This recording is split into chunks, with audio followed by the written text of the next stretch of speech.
Pendidikan di Indonesia memberikan doktrin. Saya tidak dilatih menjadi guru.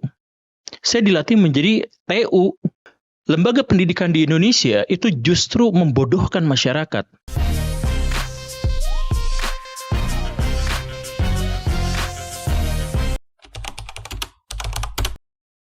Sebenarnya pada waktu saya lulus sekolah, pikiran saya sih sederhana bahwa saya tuh pengen jadi presiden.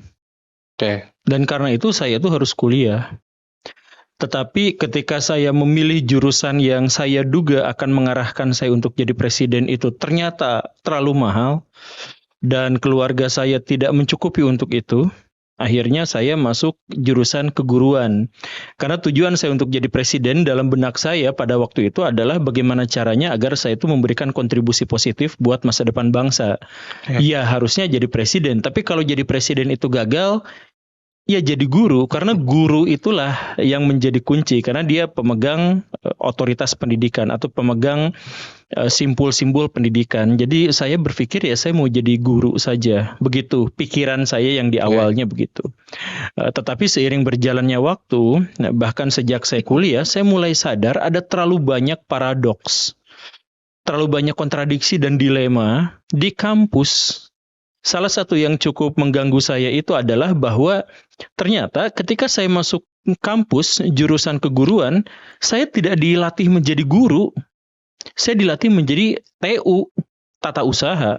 Karena saya diajarin bukan bagaimana cara mendidik, bagaimana cara mengajar, bagaimana cara menguasai mental siswa, bagaimana cara merekayasa motivasi mereka, bagaimana caranya agar saya menjadi inspirasi.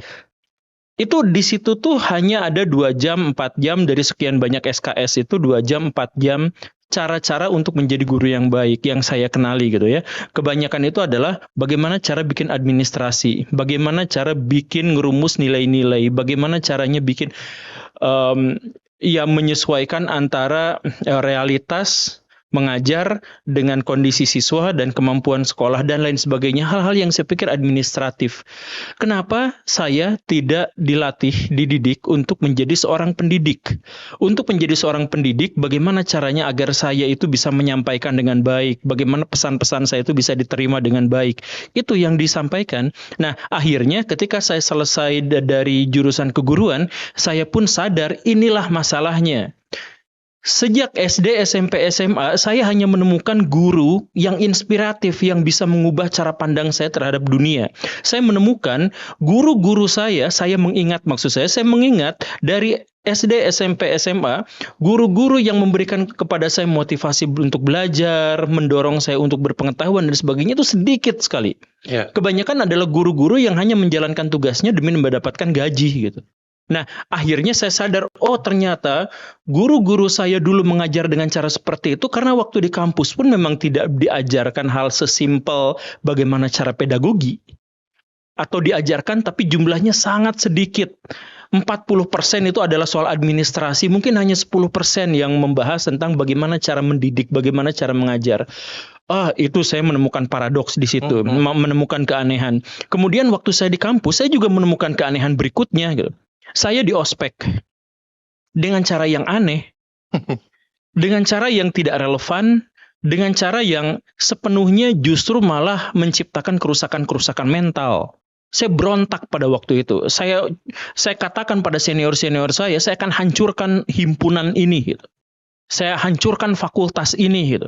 Karena apa? Karena misal, ayo, kalian semua harus dites mental biar kuat. Lalu apa? Senior datang pura-pura marah, gebrak meja, tampar-tampar. Itu kan yang generasi saya itu ini. Kemudian saya tuh komplain. Kalau mau tes mental, datang ke kuburan malam-malam jam 2, marah-marah sama kuburan, teriak-teriak di situ sendirian.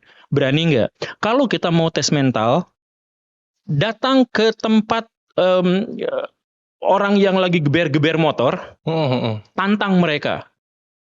Jadi tes mental itu adalah sesuatu yang realistis. Berhadapan dengan rasa takut kita, berhadapan dengan fenomena sosial, berhadapan dengan fakta-fakta yang aktual. Itu tes mental. Bukan ada senior pura-pura marah, gebrak meja, pura-pura nampar, lalu belakangan dihibur. Ini adalah tes mental buat kalian. Macam apa? Pada akhirnya ini sebenarnya adalah manifestasi dari rasa frustasi mereka ketika dulu di ospek.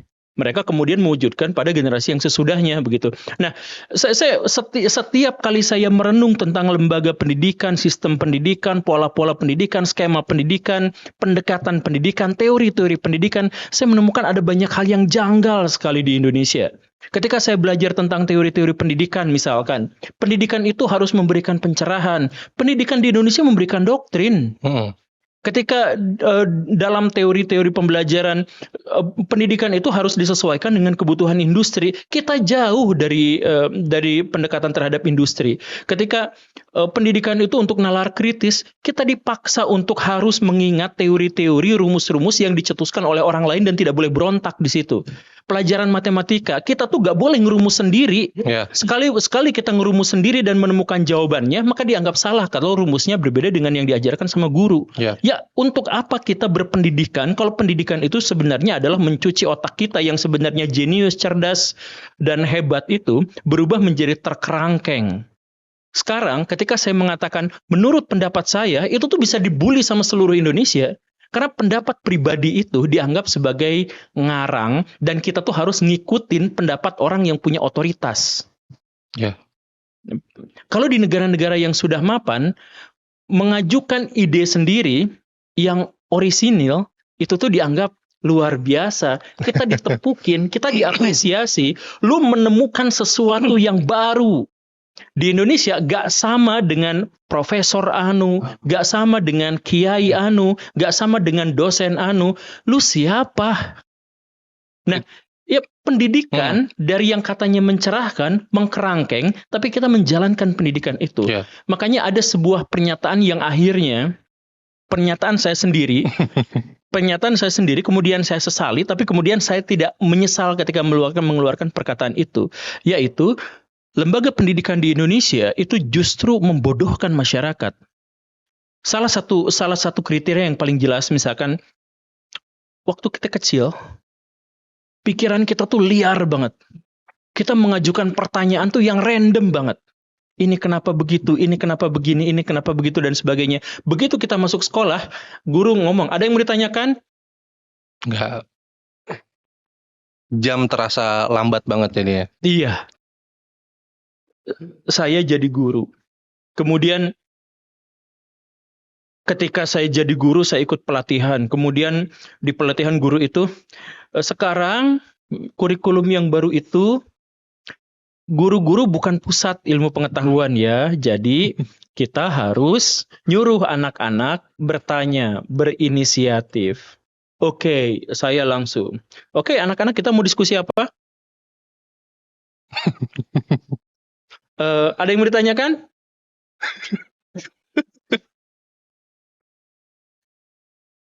Gitu kan?